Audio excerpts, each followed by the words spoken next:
Mesak ngapung luhur jauh di awang-awang, berkenjang-jang awang kayak kaniang. Kupunarang goas rejeng pamatuk nangalu, ngapak mega barihi bernatarik nuru. Teh adalah minuman campuran air dan daun teh yang sudah dikeringkan. Minuman sederhana tetapi banyak diminati. Teh biasa dinikmati dengan cara diseduh dengan air panas. Teh sudah dikenal sejak 3000 tahun sebelum Masehi, terutama di Cina. Pada zaman Elizabeth I, teh menjadi minuman favorit di kalangan Eropa, sehingga harganya sangat mahal, mencapai $100 per pon. Teh pertama masuk ke Indonesia oleh Dr. Andreas Kleyr pada tahun 1824 dan ditanam pertama di kebun raya Bogor. Melihat kecocokan iklim geografis dan kelembaban tanah membuat tanaman teh tumbuh subur di tanah Priangan. Hal ini mendorong datangnya para pengusaha teh asal Belanda yang biasa dijuluki Pranger Planters atau sang juragan teh.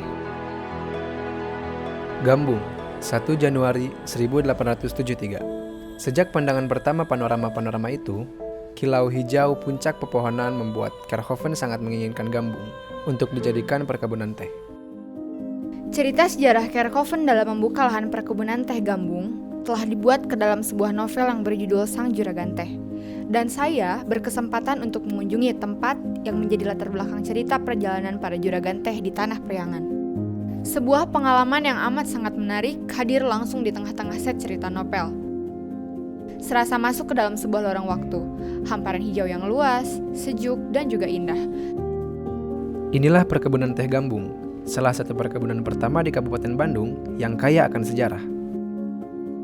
Sejauh mata memandang cakrawala dipenuhi dengan pucuk-pucuk teh yang terlihat sangat menawan di kala waktu bermekaran di pagi hari. Pembukaan lahan 1873 sampai 1876. Keringat bercucuran di balik punggung Kerkhoven. Basah kuyup menetes keringat ke wajahnya, menyaksikan sang juragan teh sendiri mengangkat pacul. Bersama pribumi menggarap lahan, bersama-sama untuk mempercepat tempo kerja sudah cukup menakjubkan. Membaca cerita Kerkhoven membuat saya sangat penasaran. Seorang Belanda yang juga seorang tuan, tetapi tidak menjaga jarak dan justru mau turun tangan bekerja sama dengan pribumi. Untuk lebih memperjelas, saya berkesempatan bertemu dengan Pak Mamat Sulaiman, salah seorang karyawan di Pusat Penelitian Teh dan Kina Gambung, dan juga warga asli lokal Gambung. Belanda yang berbeda menurut saya, Belanda yang berbeda karena memang betul beliau merupakan pengusaha teh ya, yang orang pertama kali menanam teh di Gambung sekitar tahun 1877 lah gitu ya. Keluarga Kerkhoven, ini Kerkhovennya, ini istrinya Jenny, ini anak-anaknya. Jadi Kerkhoven itu punya anak 4. Seorang Belanda yang berbeda. Mungkin kata itu yang membuka cara pandang saya bahwa tidak semua Belanda yang datang ke Indonesia untuk menjajah, dan justru ada yang sangat mencintai tanah Indonesia dan ingin memajukan pribumi, salah satunya Kerkhoven. Mumpung masih banyak waktu, akan saya ajak kalian keliling kebun di sini, dari mulai kebun, makam dan pabrik. Mungkin nanti kita akhiri dengan minum teh bersama. Dalam perjalanan penuturan sejarah, saya diajak berkeliling perkebunan, sebuah pengalaman berharga yang tidak mungkin saya lupakan. Pengobatan karyawan 1870. Ketika mendengar seorang pekerja sekarat di kampung, hati Kerkhoven mencelus. Dibawa selembar daun pisang lebar untuk dijadikan payung hujan saat akan mengunjungi rumah pekerja yang tengah sekarat.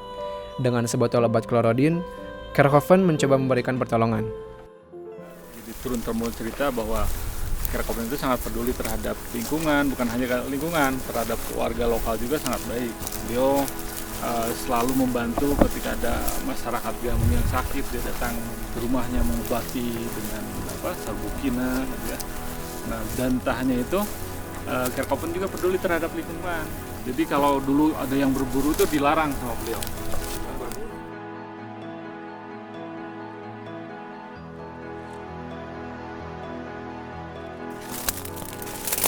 Oke, tema sama pilah ya, sebelum nanti kita praktek gimana cara memetik teh. Kita memetik, nama istilahnya petikan medium.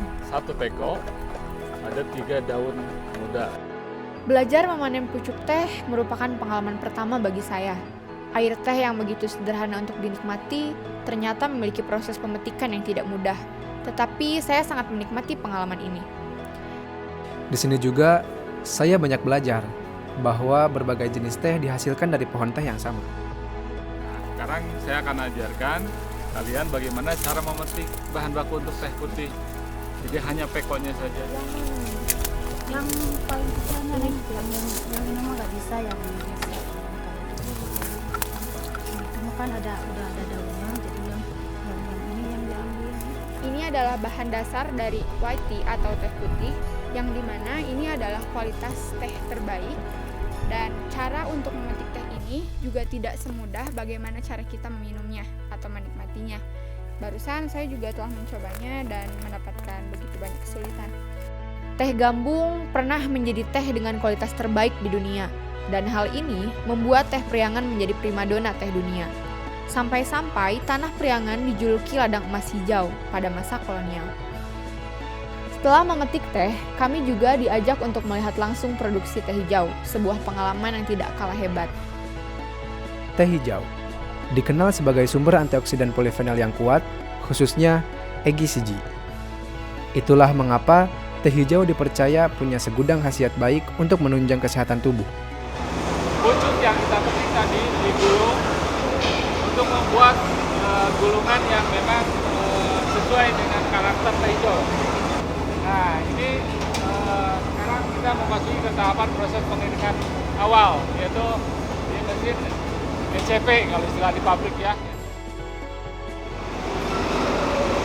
Nah, ini merupakan teh hijau yang sudah kering, yang sudah melalui proses pengeringan akhir. Ini kadar air yang terkandung dalam teh hijau ini kurang lebih 2%. Malabar 1896. Karel Albert Rudolf Boska akan menjadi administrator Malabar, dan aku akan berperan sebagai pengawas. Malabar berjarak kurang dari 3 jam berkuda dari Gambung.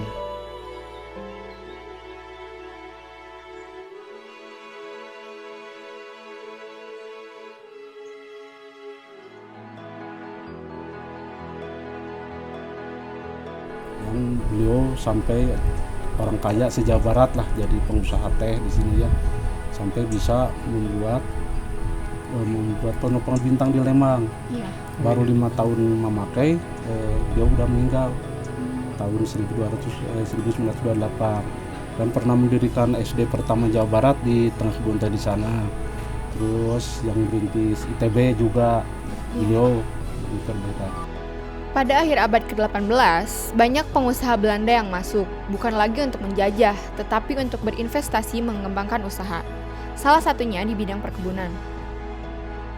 Para pengusaha teh yang biasa dikenal juragan teh tidak sedikit yang memiliki jiwa sosial tinggi. Selain Kerkhoven, ada pula Adriana Wolfenhol yang mencintai kesenian gamelan dan memainkannya dalam peresmian Menara Eiffel dalam konser Pavilion Le Village Javanese. Dan juga Boska, yang merupakan seorang juragan teh yang banyak berkontribusi pada bidang pendidikan.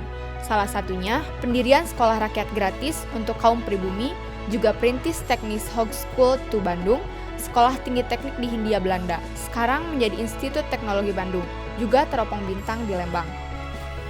Meskipun Boska adalah seorang yang berkebangsaan Belanda, yang sebagian dari kita menganggapnya sebagai seorang penjajah, namun akan selalu ada nilai yang tidak akan pernah bisa pudar, yaitu kebaikan dan ilmu.